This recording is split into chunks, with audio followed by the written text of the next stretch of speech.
आमदार मंगेश चव्हाण आपल्यासोबत आहेत. आज ते सध्या रायगडावरती उपस्थित आहेत. आमदार साहेब, तुम्ही स्वतः या ठिकाणी रायगडावरती उपस्थित आहात. भाषणामध्ये देखील छत्रपती महाराजांनी तुमचं नाव आहे ते घेतलेलं आहे. कसं बघता संपूर्ण सोहळा, काय वाटतं?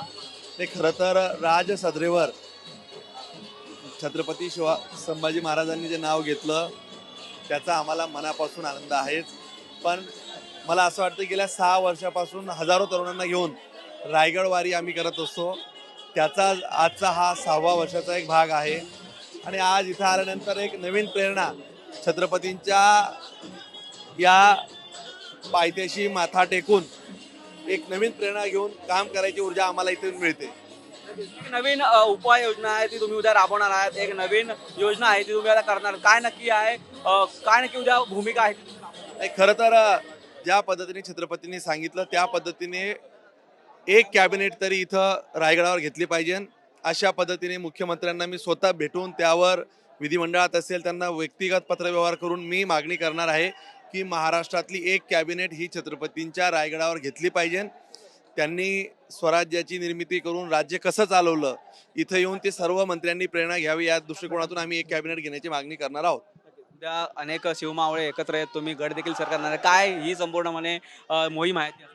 ही मोहीम अशी आहे की आम्ही सकाळी 5 वाजता गड चढायला सुरुवात करू आणि आपला गड आपली जबाबदारी म्हणून जी काही आज जी कुठे काही कचरा पडला असेल, कुठे काही म्हणजे दुरावस्था झाली असेल ते स्वतः आम्ही साफसफाई करणार आहोत.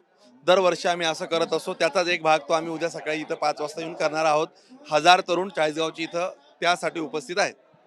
एक शेवटचा प्रश्न, आपण पाहिलं तर आज तरुणांचा मोठा समुदाय या ठिकाणी रायगडावरती पाहायला मिळतोय. त्या ठिकाणी दुसऱ्या ठिकाणी दिल्लीला जंतर मंतर या ठिकाणी कॉक्रोच पार्टीच्या समर्थनात अनेक तरुण त्या ठिकाणी आहेत. कसं बघता हे संपूर्णपणे त्याचा डिफरन्स आणि काय एक ह्याच्यामध्ये तुम्ही सांगू शकता? हे बघा, दिल्लीला कॉक्रोच पार्टी हा एक डिफरंट इश्यू आहे आणि रायगड ही एक आमची अस्मिता आहे.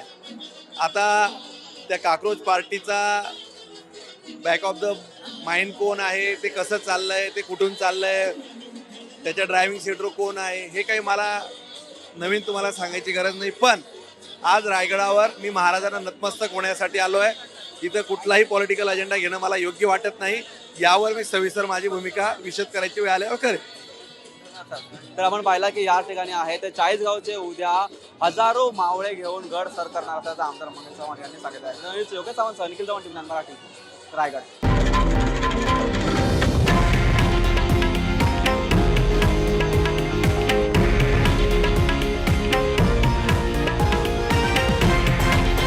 हे आहे देशातील नंबर 1 न्यूज नेटवर्क आणि आपण पाहत आहात TV9 मराठी, एकमेव.